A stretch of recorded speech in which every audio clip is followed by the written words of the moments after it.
20 फरवरी 2024 को ED, CBI या IT विभाग के छापे या जांच के तुरंत बाद 30 कंपनियों से बीजेपी को 335 करोड़ रुपया चंदा मिला। चंदा दो, धंधा लो और प्रयास ये करो कि मीडिया में चर्चा ना हो। और जो लोग नारा देते थे चौकीदार ही चोर है, वो आज सत्य होता प्रतीत हो रहा है। कल जब प्रधानमंत्री जी का जो इलेक्टोरल बॉन्ड घोटाला है वो पकड़ा गया, चुनाव आयोग ने 28 घंटे पहले बता दिया कि कल से आचार संहिता जारी करने जा रहे हैं। श्रम मत रखिएगा, आपका सारा एफर्ट जाया जाएगा। बहुत दिनों से बात नहीं हो पाई थी और प्रधानमंत्री जी ने पिछले 10 वर्षों से बात नहीं की है आप लोगों से, तो मैं समझता हूं कि आज मेरे बात करने के बाद निश्चित रूप से प्रधानमंत्री जी ने जिस तरह से पूरे देश में थू-थू का माहौल बनाया है और जिस तरह से लोगों के मन में एक प्रधानमंत्री जी के बारे में घृणा उत्पन्न हो रही है, वैसे में निश्चित रूप से पहली बार हम समझते हैं 10 वर्षों के बाद प्रेस कॉन्फ्रेंस करके मीडिया से मुखातिब होने का प्रधानमंत्री जी काम करेंगे। हालांकि एक नया चाल उन्होंने चलते हुए और जिस तरह से आपने देखा कि किस तरह चुनाव आयुक्त के मनोनयन का पूरा सिस्टम बदला गया, और पहली बार ऐसा देख रहा हूं कि चुनाव आयोग ये बता रहा है कि कल मैं चुनाव की घोषणा करूंगा। पहले ये होता था, आपको एक आध घंटे पहले आप बहुत तेज तर्रार पर कोई पत्रकार होते थे तो सूत्रों के हवाले से ये चला देते थे कि आज प्रेस कॉन्फ्रेंस संभव है। पहली बार 28 घंटे पहले चुनाव आयोग ने ये बता दिया कि कल हम चुनाव की घोषणा करेंगे और कल से चुनाव के जो नियम कानून है वो लागू हो जाएंगे, आचार संहिता लागू हो जाएगा। ये नौबत भी क्यों आन पड़ी? कल जब प्रधानमंत्री जी का जो इलेक्टोरल बॉन्ड घोटाला है वो पकड़ा गया, तो सबसे पहले हिंदुस्तान के हर गाड़ी चालक को 2-2 रुपया का इनाम दिया गया। चुप रहो, मीडिया के साथियों को कहा गया कि इस पर बहस करो, और उसके बाद आपने देखा किस तरह से उसको भी एक बार मोड़ने का प्रयास किया गया। ईडी का क्या रोल है अब छुपा नहीं है। ईडी इसीलिए जाती है कि या तो चंदा दो और नहीं तो हमारे साथ आओ, हमारे जो हुक्मरान हैं उनके साथ आओ। इसका भी खुलासा हो गया। ईडी छापा मारती है, 8 दिन के बाद इलेक्टोरल बॉन्ड दिया जाता है और सारा मामला फिट बैठ जाता है। ईडी छापा मारती है, अजीत पवार उनके पाले में चले जाते हैं, सब कुछ ठीक हो जाता है। ईडी और सीबीआई और आईटी का भय दिखा करके किस तरह का काम किया गया है वो अब किसी से छुपा नहीं है। माननीय सर्वोच्च न्यायालय का, उनके न्यायाधीश का, मुख्य न्यायाधीश का धन्यवाद करूंगा, आभार व्यक्त करूंगा कि आपने जो है दूध का दूध, पानी का पानी किया है। और मैं आदरणीय राहुल गांधी जी का धन्यवाद करूंगा कि उन्होंने जो न्याय यात्रा निकाली थी, वो न्याय यात्रा के समाप्ति के पूर्व संध्या पर सारे चीज़ों का खुलासा हो गया है और दूध का दूध, पानी का पानी भी हो गया। और जो लोग नारा देते थे चौकीदार ही चोर है, वो आज सत्य होता प्रतीत हो रहा है।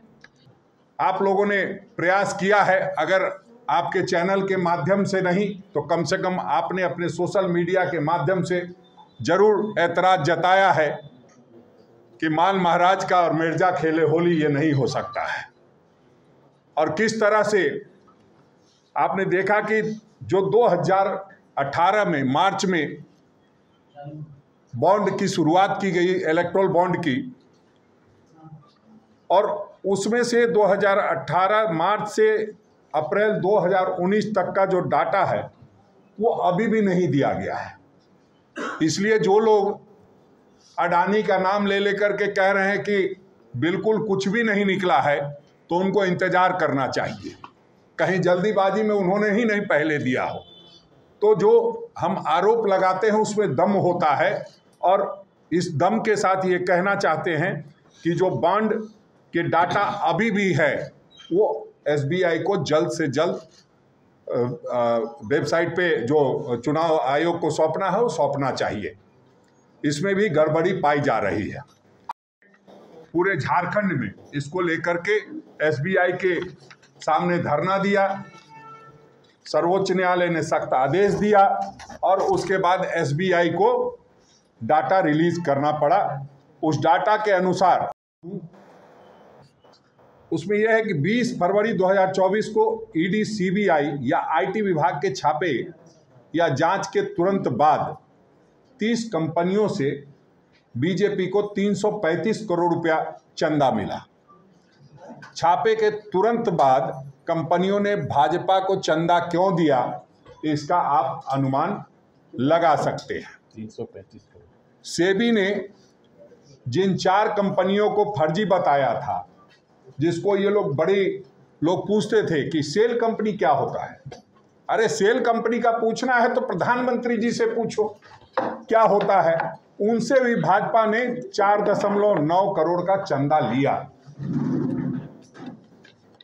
और इलेक्ट्रल बॉन्ड से जुड़ी जानकारी सामने के आने के बाद पहला विश्लेषण है, जिसे एसबीआई ने चुनाव के बाद स्थगित करने के लिए हफ्तों के प्रयास के बाद जो कल रात में सार्वजनिक किया है, उसमें 1300 से अधिक कंपनियों और व्यक्तियों ने इलेक्ट्रल बॉन्ड के रूप में दान दिया है, जिसमें 2019 के बाद से भाजपा को 6000 करोड़ रुपया से अधिक दान दिया गया। चंदा दो, धंधा लो और प्रयास ये करो कि मीडिया में चर्चा ना हो। इसी के लिए इलेक्ट्रल बॉन्ड लाया गया। अगर सीधे कोई चंदा देता तो चर्चा भी होती। इलेक्ट्रल बॉन्ड, अब तो हमारे बीच अरुण जेटली जी नहीं रहे, उन्होंने ऐसा स्कीम लाया कि वो शायद आज देख नहीं पा रहे हैं, लेकिन उनको देखते तो खुशी मिलती कि हमारा जो स्कीम था उसने भारतीय जनता पार्टी को कितना फायदा पहुंचाया है। इसके बाद जो मेगा इंजीनियरिंग कंपनी है, 800 करोड़ रुपया से अधिक इलेक्ट्रल बॉन्ड उन्होंने दिया है। अप्रैल 2023 में उन्होंने 140 करोड़ डोनेट किया और ठीक 1 महीने के बाद 14,400 करोड़ रुपए की जो Thane Borivali twin tunnel project है वो उनको मिल गया। अब इससे अंदाजा लगाइए 14,400 का 140 करोड़ कितना होता है, कितना तरीके से कमीशन लेते हैं और कितने साफ गोई से लेते हैं। बिल्कुल एकदम दिखाई दे रहा है कि 14,400 और उसका अब ये तो देखना पड़ेगा 10% हुआ कि 10%। बहुत ईमानदारी से 10% का लिया और काम दे दिया। हफ्ता वसूली भी करते हैं ये लोग। हफ्ता वसूली का क्या है कि जो इस साल की शुरुआत में एक जांच में पाया गया है कि ईडी, सीबीआई, आईटी छापे के बाद कंपनियों को चुनावी ट्रस्टों के माध्यम से भाजपा को दान देने के लिए मजबूर किया गया। हेटेरो फार्मा और जसोदा अस्पताल जैसी कई कंपनियों ने इलेक्ट्रल बॉन्ड के माध्यम से चंदा दिया। 2023 में शिरडी साई इलेक्ट्रिकल्स पर छापा मारा और जनवरी 2024 में उन्होंने इलेक्ट्रल बॉन्ड के माध्यम से 40 करोड़ रुपया दान दे दिया। तो जो मैं पहले से कहता आया हूं कि डर और लालच का कॉकटेल चल रहा है। जो लालच में फंस गया, नहीं तो डर दिखा करके वसूली तो की जाएगी। वो चाहे नेताओं के साथ हो, चाहे उद्योगपतियों के साथ हो, जो व्यापारियों के साथ हो रहा है। फ्यूचर गेमिंग एंड होटल्स ने 1200 करोड़ रुपया से अधिक दान दिया जो इसे अब तक के आंकड़ों में सबसे बड़ा दान देने वाला बताया जा रहा है। फ्यूचर कंपनी पर छापा ईडी ने मारा और 5 दिन के बाद 2 अप्रैल को छापा मारते हैं। 7 अप्रैल को इलेक्ट्रल बॉन्ड के माध्यम से 100 करोड़ रुपया भारतीय जनता पार्टी को दान में दे दिया जाता है। उसके बाद ईडी ने फ्यूचर कंपनी पर फिर से छापा मारा। आईटी ने अक्टूबर में छापा मारा और उसी महीने में इन्होंने फिर से 65 करोड़ रुपए का बॉन्ड भारतीय जनता पार्टी को दिया। इसका मतलब ये है कि 2 अप्रैल 2022 में जब 100 करोड़ दिया तो फिर अक्टूबर 2023 में उनसे लिया गया। इसका मतलब हफ्ता के साथ साथ सालाना वसूली भी हो रही है। उसके बाद जो है बहुत सारी चीजें हैं इसमें। एक सीरम कंपनी है, ऊपर वाले का शुक्र है उसका श्रीराम कंपनी नहीं है नाम, वरना लोग यही कहते कि राम नाम जपना पराया माल अपना, वो वाली बात सत्य हो जाती। सीरम ने 52 करोड़ रुपए दिए। सीरम को कंपनी को एक अधिकार दिया गया कि जितना वैक्सीन लगाइएगा आप ही लगाइएगा और कोई नहीं लगाएगा। और जब इन लोगों का पेट नहीं भरा 2 डोज से तो बूस्टर डोज लेके आए और बूस्टर डोज ने कई लोगों के घर में उनका अभिभावक छीन लिया, कई का भविष्य रूपी उनका बच्चा छीन लिया। हार्ट अटैक की जितनी भी घटनाएं हुई हैं और जो सर्वे और जो रिसर्च सामने आ रहे हैं उसमें स्पष्ट है कि वैक्सीन का जो फलाफल है कि इस तरह की घटनाएं सामने आ रही है। तो आपने जिंदगी के साथ खिलवाड़ करने का काम किया है। जीविका के साथ तो किया ही, जिंदगी के साथ भी खेलने का कारोबार आपने किया है। हम समझते हैं इतने के बाद भी अगर जनता को घृणा नहीं होगी तो प्रधानमंत्री जी ये धंधा अपना जारी रखेंगे।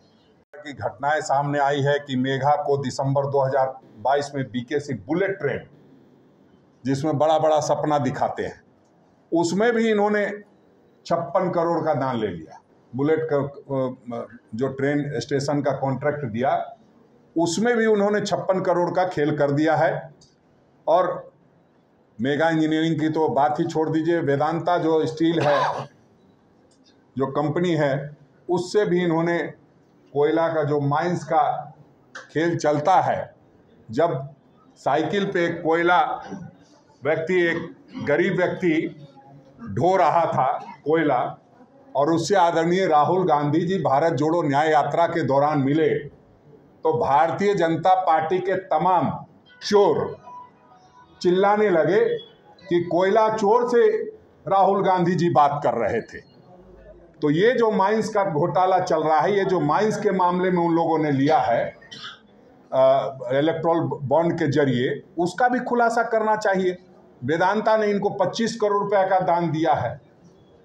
तो इस तरह की बातें सामने आई हैं और निश्चित रूप से ये हम लोगों के लिए आज जो पूरे भारतवर्ष के लिए शर्मसार करने वाला दिन है, क्योंकि जिंदगी के साथ खिलवाड़ करके और चंदा लेकर के धंधा को बढ़ावा दिया गया है।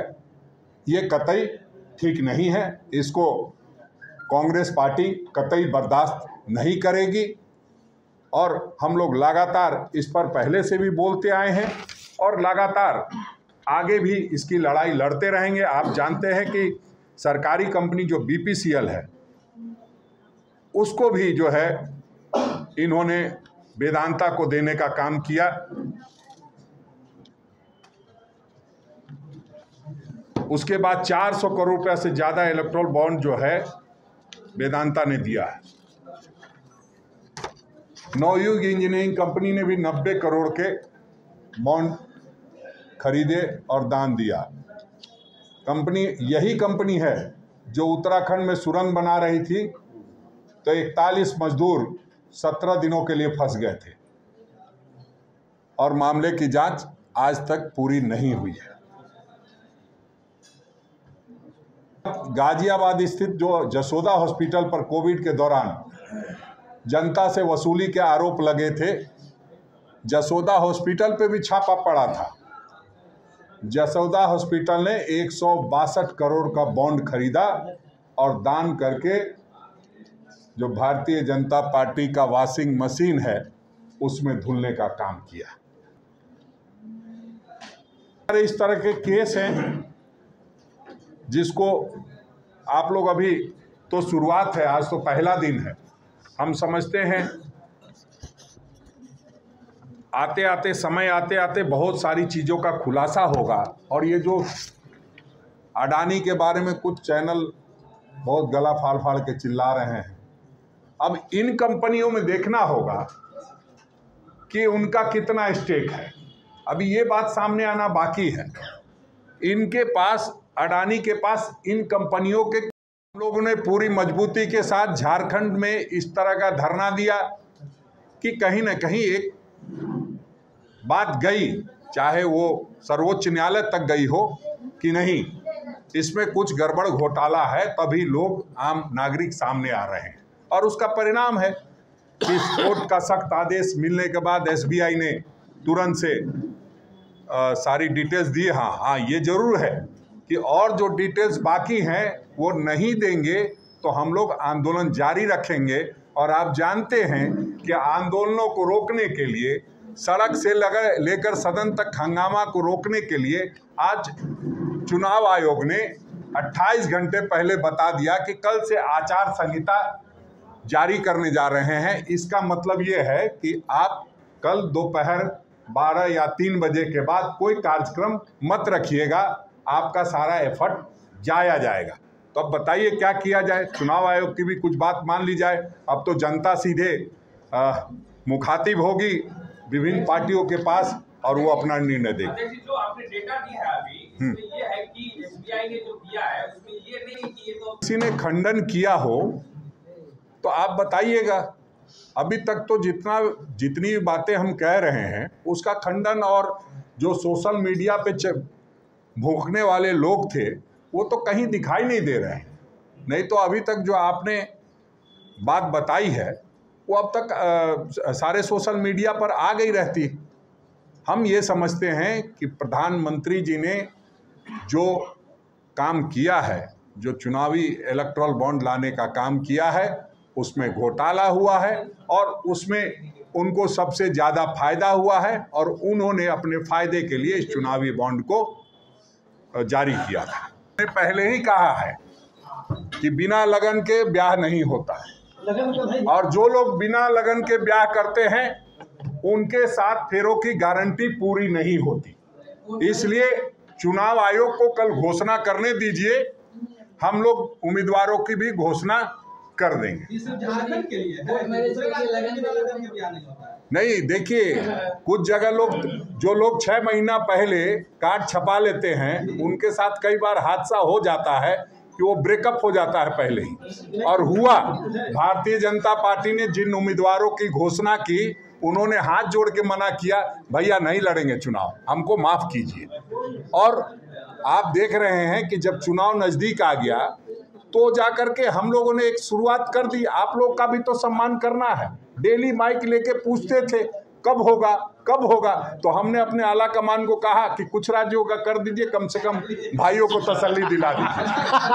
ऐसी कंपनियां हैं जो अडानी की सेल कंपनियां हो सकती है, उसका कैसे और क्या हो रहा है। जैसे कोयला खनन का काम जो कंपनियां कर रही हैं, तो बहुत सी कंपनियां अडानी के लिए भी कर रही है, तो वो सारी चीजें सामने आएगी। मैं अभी इसलिए मैं नहीं बोल रहा हूं, और इसलिए बोलना पड़ रहा है क्योंकि कल देखा कुछ चैनल्स में जो ज्ञाता लोग हैं, जो ज्ञानी लोग हैं, वो अपना ज्ञान बांटने का काम कर रहे थे बेशर्मी के साथ, तो इसलिए कहना पड़ रहा है। मैं इतना ही कहूँगा, और अगर आपको और कोई, निश्चित रूप से आपके मन में भी बहुत सारे सवाल उठ रहे होंगे, और चूंकि पार्टी निश्चित रूप से कुछ न कुछ सोच रही होगी, तो वो बेहतर बताएंगे।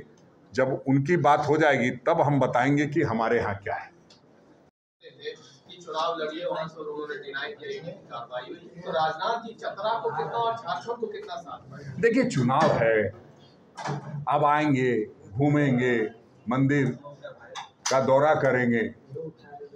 अब काम क्या रह गया है? ससुराल घूमने के क्रम में अगर वो आ रहे हैं तो उससे आप लोगों को एतराज नहीं होना चाहिए। ये सवाल आज का सवाल नहीं है, वो बहुत दिनों के बाद आए हैं झारखंड में, स्वागत कीजिए।